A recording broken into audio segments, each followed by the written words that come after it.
अस्सलाम वालेकुम, welcome to career corner online academy. अवां जी ख़िदमत में हाज़िर आहे अमजद अली कलवर। अॼु असांजो टॉपिक आहे व्याकरण, यानी कि जंहिंखे असां इंग्लिश में ग्रामर चवंदा आहियूं। उन सां गॾोगॾु असां जेको अखर आहे ऐं लफ़्ज़ जुमिलो इहे शयूं हिन लेक्चर में पढ़ंदासीं। त सभ खां पहिरियों अचो त ॾिसूं था व्याकरण जेको आहे उहो छा खे चवंदा आहियूं। जीअं तव्हां पढ़ी आया हूंदव इंग्लिश जे हवाले सां त जेको ग्रामर हूंदो आहे उहो कंहिं बि ॿोली खे अगरि तव्हांखे पढ़णो आहे या लिखणो आहे या ॻाल्हाइणो आहे सही तरीक़े सां, त उन जे लाइ तव्हांखे ग्रामर सिखणो पवंदो। अच्छा, ग्रामर जेको आहे न उहो शुरू किथां थिए थो? ग्रामर शुरू तव्हांजो अखर खां ई थिए थो। ज़ाहिर सी ॻाल्हि आहे, तव्हां जेका जॾहिं इंग्लिश पढ़णु जॾहिं सिखी हूंदी त सभ खां पहिरियों तव्हां इंग्लिश में छा पढ़ियो हूंदो? इंग्लिश जी अल्फ़ाबेट पढ़ी हूंदी, ठीकु आहे। जीअं ABC वेंदे Z ताईं। ऐं साॻे तरीक़े सां सिंधी ॿोली सिखण खां सभ खां पहिरियों तव्हांजो स्टेप इहो हुयो त तव्हां उनजा अखर जेके आहिनि उहे सुञाणियो, अल्फ़ खां वठी ये ताईं। त अहिड़े हिसाब सां जेको ग्रामर आहे उहो कंहिं बि ॿोली खे सही तरीक़े सां तव्हां लिखी सघो, सही तरीक़े सां तव्हां पढ़ी बि सघो ऐं सही तरीक़े सां उनखे ॻाल्हाए सघो। उन जे लाइ हर हिकु ॿोली जो ग्रामर हूंदो आहे। क़ाइदा कानून तक़रीबन साॻा हूंदा आहिनि, पर उन में जेके उन जी अल्फ़ाबेट हूंदी आहे उहा मुख़्तलिफ़ हूंदी आहे। जीअं सिंधी जी अल्फ़ाबेट अल्फ़ खां ये ताईं आहे, मुख़्तलिफ़ अखर आहिनि। अंग्रेज़ी जी अल्फ़ाबेट अल्फ़ खां A खां Z ताईं आहे, उन जी जेका अखरनि जी शिकिल आहे उहा मुख़्तलिफ़ आहे। अरबी में वरी घटि अखर आहिनि, 28 अखर आहिनि। जीअं तव्हांजा अल्फ़ खां ये ताईं उन्हनि जा, पर उन में घटि अखर आहिनि। त उन जे हवाले सां हर हिकु ॿोली में पंहिंजा छा हूंदा आहिनि, लेटर्स हूंदा आहिनि। त तव्हांजो ग्रामर स्टार्ट थींदो आहे तव्हांजो लेटर खां ई स्टार्ट थींदो आहे। का बि ॿोली तव्हां जेको लिखणु या पढ़णु सिखंदा आहियो त सभ खां पहिरियों उन ॿोली जी जेका अल्फ़ाबेट हूंदी आहे उहो तव्हां उनजो लेटर सिखंदा आहियो। त ग्रामर जी तव्हांखे ॼाण थी वई हूंदी त लेटर ई जेको आहे तव्हांजो जेको आहे उहो छा आहे, उहो ग्रामर जो आगाज़ हूंदो आहे। त ग्रामर खे सिंपल असां ईअं चऊं खणी त जेके तव्हांजे दिमाग़ में ख़्याल ईंदा आहिनि, ठीकु आहे। हाणे उन्हनि ख़्यालनि खे तव्हां छा में बयानु कंदा आहियो, या उन ख़्यालनि खे तव्हां अखरनि जी सूरत में बयानु करे सघो था। उन्हनि ख़्यालनि खे तव्हां लफ़्ज़नि जी शिकिल में बि बयानु करे सघो था, ऐं उन्हनि ख़्यालनि खे तव्हां जुमिलनि जी शिकिल में बि अॻिले ताईं पहुचाए सघो था। हाणे जेके अखर लफ़्ज़ ऐं जुमिला जेके आहिनि ठहंदा आहिनि, हाणे उन्हनि जी छा हूंदी आहे, उहा उन्हनि जी हूंदी आहे असांजी ख़ासि तरतीब। छा हूंदी आहे? ख़ासि तरतीब। हाणे इहा तरतीब जेका आहे उहा केरु ॾींदो आहे? उहा ग्रामर जा क़ाइदा ऐं कानून ॾींदा आहिनि, ठीकु आहे। हाणे जेको ग्रामर आहे उनखे सिंधी में, ग्रामर खे सिंधी ऐं संस्कृत जेका ॿोली आहे, संस्कृत जेका ॿोली आहे उन में असां छा चवंदा आहियूं? सिंधी ऐं संस्कृत में उन साॻे ग्रामर खे असां चवंदा आहियूं व्याकरण। व्याकरण, ठीकु आहे। ईअं चइजे खणी त जीअं एपिल आहे, एपिल खे सिंधी में सूफ़ चवंदा आहियूं, त साॻे तरीक़े सां ग्रामर जेको आहे अंग्रेज़ी जो लफ़्ज़ आहे, सिंधी में असां उनखे व्याकरण चवंदा आहियूं, ठीकु आहे। हाणे उनखे तव्हां अंग्रेज़ी में छा था चओ? ग्रामर चओ था। ऐं अरबी ॿोली में इन साॻी शइ जो नालो छा आहे? अरबी ॿोली में इन साॻी शइ खे असां चवंदा आहियूं तव्हांजो सर्फ़ नहव। सर्फ़ नहव। त हाणे आहे हिकिड़ी शइ, पर हर हिकु ॿोली में उनजो नालो ॿियो आहे। त हाणे जेको व्याकरण आहे उनखे अगरि असां विरहायूं ॿिनि हिसनि में त ग़लति न थींदो। हाणे जेको व्याकरण आहे ग्रामर, उनखे ॿिनि हिसनि में विरहायो वेंदो आहे। ख़ासि करे जेको तव्हांजो पहिरियों हिसो हूंदो आहे उनखे असां इल्मु सर्फ़ चवंदा आहियूं। इल्मु सर्फ़ खे जेको इंग्लिश में चयो वेंदो आहे एटमोलॉजी चयो वेंदो आहे। Etymology, clear. हाणे जेको हे एटमोलॉजी आहे उहो तव्हां सम्झी वञो त इहा तव्हांजी छा आहे? इहा तव्हांजा जेके लफ़्ज़ आहिनि न, उन्हनि लफ़्ज़नि जी जेका जोड़ जक आहे, लफ़्ज़नि जी जोड़ जक ऐं लफ़्ज़नि जी जेका ओरिजिन आहे, किथां पैदा थिया ऐं कीअं ठहनि था, यानी कि लफ़्ज़नि सां वाबस्ता जेको इल्मु हूंदो आहे ॿोली में, त उनखे इल्मु सर्फ़ चवंदा आहियूं। इंग्लिश में एटमोलॉजी उनखे चवंदा आहियूं। इल्मु नहव जेको आहे उनखे इंग्लिश में असां सिंटैक्स चवंदा आहियूं, सिंटैक्स। ऐं हिन जो जेको कमु हूंदो आहे उहो छा सां हूंदो आहे? इन जो कमु हूंदो आहे जुमलनि जी बनावट सां, जुमलनि जी बनावट। सिंपल आहे, अगरि तव्हां लफ़्ज़नि जी ॻाल्हि कंदव त उहो इल्मु सर्फ़ आहे जंहिंखे एटमोलॉजी चवंदा।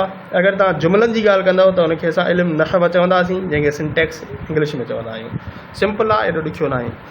अचो असां हाणे पंहिंजे जेको मेन ग्रामर जितां स्टार्ट थिए थो, शुरू थिए थो, लेटर जंहिंखे इंग्लिश सिंधी में अखर चवंदा आहियूं, त वसफ़ तव्हां पढ़ी हूंदी त जेका बि अल्फ़ाबेट हूंदी आहे, जेका बि अल्फ़ाबेट हूंदी आहे उन में छा हूंदा आहिनि? उन अल्फ़ाबेट में हिकिड़ियूं निशानियूं हूंदियूं आहिनि। अल्फ़ाबेट में छा हूंदियूं आहिनि? हिकिड़ियूं निशानियूं हूंदियूं आहिनि, ऐं उन्हनि निशाननि खे छा चवंदा आहियूं? असां अखर चवंदा आहियूं। हाणे फ़र्ज़ु कयो हे अलिफ़ आहे, हे छाजी निशानी आहे? अल्फ़ जी निशानी आहे। त अल्फ़ छा आहे? अखर आहे। साॻे तरीक़े सां हे छा आहे? बे। हाणे हे जेका निशानी आहे छाजी आहे? बे जी निशानी आहे। त हिन बे खे बि छा चवंदासीं? अखर चवंदासीं। साॻे तरीक़े सां हे छा आहे? बे आहे। त हाणे इन खे बि असां छा चवंदासीं? इन खे असां अखर चवंदासीं। त हाणे इहे जेके आहिनि टोटल तव्हांजा सिंधी में जेके आहिनि, सिंधी में टोटल जेके आहिनि उहे अखर घणा आहिनि? 52 सिंधी अल्फ़ाबेट। अच्छा, हिकिड़ी ॿी ॻाल्हि तव्हांखे मां ॿुधाईंदो हलां त जेका तव्हांजी अल्फ़ाबेट आहे त उनखे असां लिपि चवंदा आहियूं। अल्फ़ाबेट त इंग्लिश जो वर्ड आहे, सिंधी में असां उनखे लिपि चवंदा आहियूं, या वरी उनजो ॿियो नालो आहे रस्मुल ख़त। रस्मुल ख़त। हाणे अगरि तव्हां खां पुछो वञे त सिंधी जी रस्मुल ख़त में टोटल केतिरा अखर आहिनि या निशानियूं आहिनि, त उहे टोटल घणा आहिनि? 52 आहिनि। ठीकु आहे। टोटल जेके सिंधी जी अल्फ़ाबेट में अल्फ़ खां वठी ये ताईं जेके अखर आहिनि उहे घणा आहिनि? 52 आहिनि। हाणे इन्हनि 52 अखरनि मां जेके 28 अखर आहिनि उहे कहिड़ी ज़बान मां वरिता विया आहिनि? अरबी ज़बान मां। ठीकु आहे। ऐं इन्हनि 52 मां जेके 3 अखर वरिता विया आहिनि उहे तव्हांजी फ़ारसी ज़बान मां वरिता विया आहिनि। अगरि तव्हांखे पुछो वञे त सिंधी अल्फ़ाबेट में जेके फ़ारसी जा अखर आहिनि उहे केतिरा आहिनि, त तव्हां चवंदव 3। त हाणे 3 कहिड़ा आहिनि उहे तव्हांखे मां ॿुधाईंदो हलां। तव्हांजो जेको पे आहे, पे, ऐं तव्हांजो जेको जीम आहे, ऐं ॿियो जेको गाफ़ आहे, इहे तव्हांजा जेके अची वञनि था उहे फ़ारसी जा अखर आहिनि जेके सिंधी अल्फ़ाबेट में खयल आहिनि। उन खां बाद में जॾहिं असां ॻाल्हि कंदासीं त निज सिंधी, जेके सिंधी अल्फ़ाबेट में निज सिंधी जेके अखर आहिनि उन्हनि जो तइदादु घणो आहे? हाणे कुझु किताबनि में उन्हनि जो तइदादु मिले थो 3,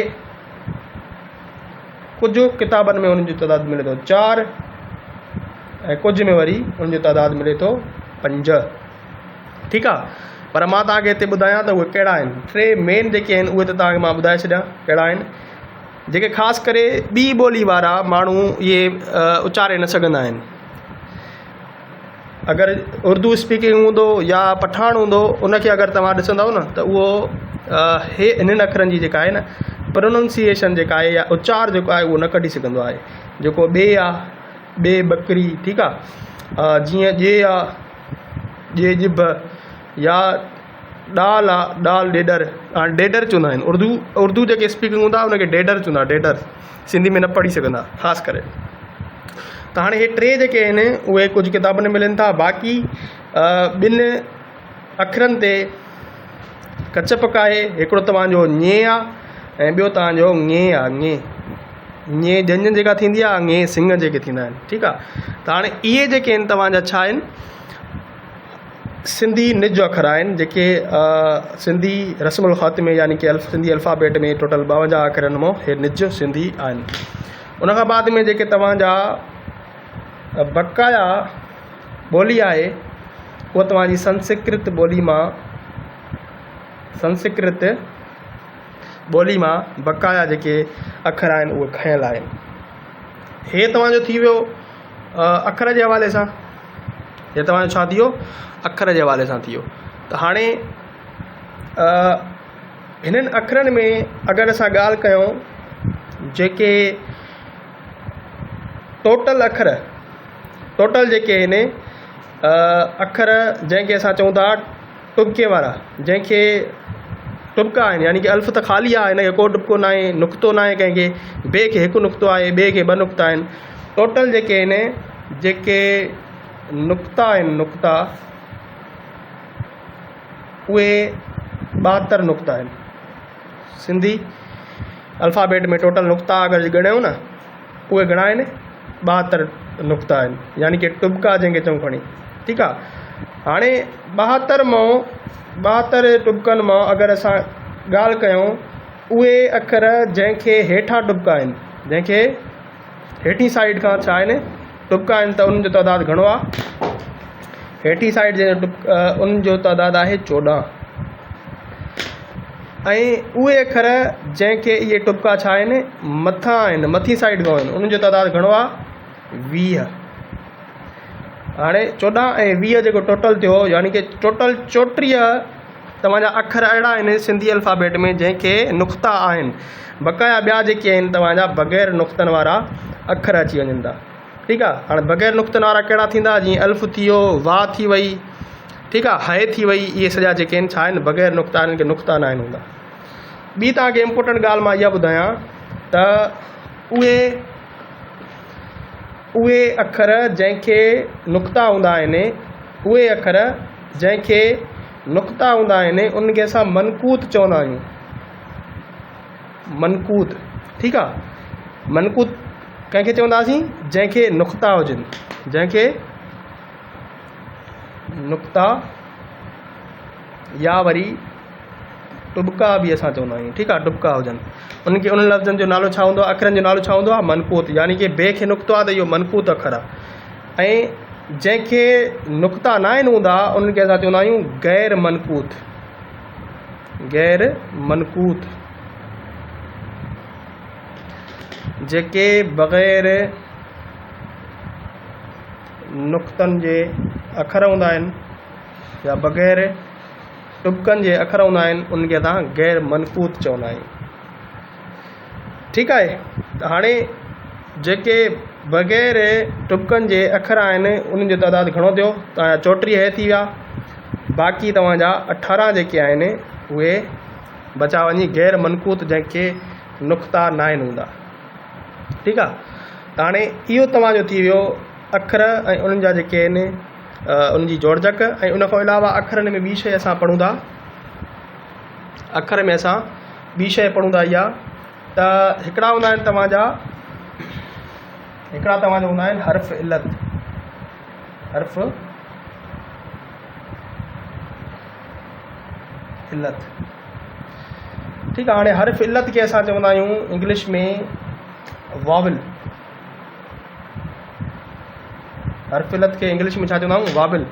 जीअं तव्हां पढ़िया हूंदा न AEIOU इंग्लिश में, त सिंधी में तव्हांजा जेके हर्फ़ इल्लत हूंदा उहे त ABC त न हूंदी न, हिन में तव्हांजा जेके हूंदा अलिफ़, वाह ऐं ये 3 जेके आहिनि तव्हांजा अखर छा आहिनि? हर्फ़ इल्लत आहिनि, जंहिंखे इंग्लिश में वाविल चई सघूं था। ठीकु आहे, हाणे उहो इन करे त तव्हांजो तक़रीबन हर हिकु लफ़्ज़ जेको ठहंदो आहे न, उन में हे लाज़मी मौजूदु हूंदा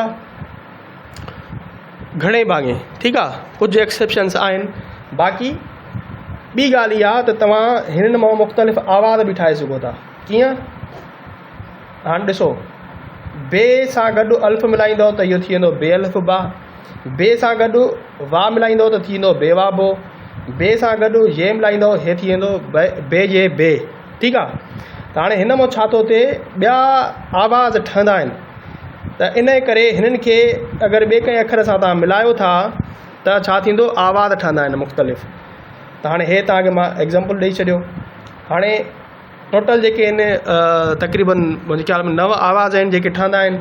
छाकाणि त हिनखे अगरि अल्फ़ खे ज़बर ॾींदव अल ज़बर अ थींदो, अल्फ़ खे ज़ेर ॾींदव अल ज़ेर ए थींदो, अल्फ़ खे पेश ॾींदव अल्फ़ पेश ओ थींदो, अल्फ़ खे वाह सां मिलाईंदव अल्फ़ वाह ओ थींदो, अल्फ़ खे पेश ॾेई वाह ॾींदव अल्फ़ पेश वाह ऊ थींदो, अल्फ़ सां गॾु ये ॾींदव अल्फ़ी ए थींदो। ठीकु आहे, अच्छा, अल्फ़ खे ज़बर ॾेई वाह मिलाईंदो अल ज़बर वाह आओ थींदो। अल्फ़ खे ज़ेर ॾेई ये मिलाईंदो अल्फ़ ज़ेर ये ई थींदो। अल्फ़ खे ज़बर ॾेई ये मिलाईंदो अल्फ़ ज़बर ये आए थींदो। 1 2 3 4 5 6 7 8 9 ऐं 9 तव्हांजो अल्फ़ खे मद अल्फ़ मद आ। ठीकु आहे, यानी कि अल्फ़ तव्हां मिलाईंदा वेंदव जीअं बे अल्फ़ बा आहे, त टोटल तव्हांजा 10 जेके आहिनि उहे तव्हांजा आवाज़ थी वञनि था। हाणे इहे तव्हां कीअं ठहनि था, तव्हांजा ये वाह ऐं अल्फ़ जेको आहे उहो तव्हां उन सां मिलायो था, त पोइ त इहे जेके अल्फ़ वाह ऐं इहे जेके हूंदा आहिनि उहे तव्हांजा छा आहिनि, टोटल 3 तव्हांजा हर्फ़ इल्लत आहिनि। ऐं ॿिया जेके थींदा आहिनि तव्हांजा उनखे असां चवंदा आहियूं हर्फ़ सही। हर्फ़ सही, हर्फ़ सही खे कॉन्सोनेंट चवंदा आहियूं, कॉन्सोनेंट। क्लियर। हाणे इन खां अल्फ़ वाह ऐं ये खां सवाइ जेके बि तव्हांजा अल्फ़ वाह ऐं ये खां सवाइ जेके बि तव्हांजा सिंधी अल्फ़ाबेट में अखर आहिनि उहे सॼा छा आहिनि, तव्हांजा हर्फ़ सही आहिनि।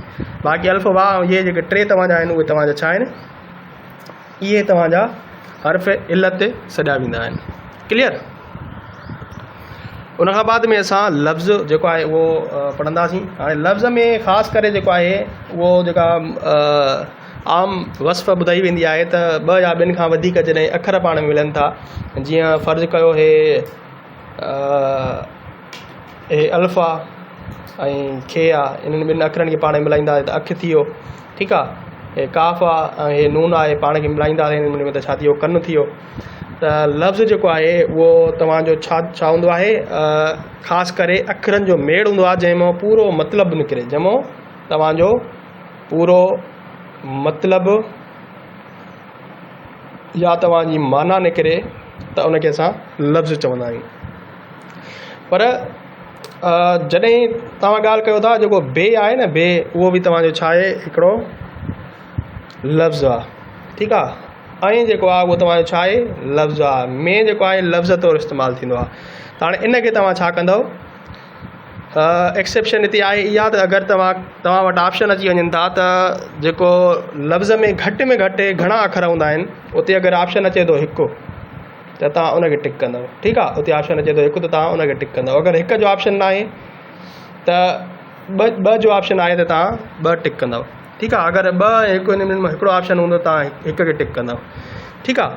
त लफ़्ज़ जेके आहिनि अमूमन जेको ठहंदा आहिनि न, तमामु घणा जेका मेजॉरिटी ऑफ द जंहिं वर्ड्स असां चऊं, तमामु वधीक लफ़्ज़नि जो जेको ज़ख़ीरो आहे उहो तव्हांजा 2 या 2 खां वधीक अखर पाण में मिलंदा आहिनि, त पोइ तव्हांजो छा ठहंदो आहे, लफ़्ज़ ठहंदो आहे। हाणे जीअं तव्हां पढ़ी आया हूंदव हे खे आहे ऐं हे टे आहे, इन्हनि ॿिन्हिनि अखरनि खे पाण में मिलाईंदासीं त इहो तव्हांजो छा थी वेंदो, खट थी वेंदो। ठीकु आहे। त अहिड़े हिसाब सां तव्हांजा जेके लफ़्ज़ ठहंदा आहिनि उहे तव्हांजा कीअं ठहंदा आहिनि, जॾहिं अखर पाण में मिलनि। अच्छा, हिते तव्हांखे नई शइ ॿुधाईंदो हलां, तमामु घटि माण्हुनि खे इहा ॼाण हूंदी आहे। हिकिड़ो हूंदो आहे लफ़्ज़ ऐं ॿियो हूंदो आहे आवाज़, टियों हूंदो आहे तव्हांजो अखर। ठीकु आहे।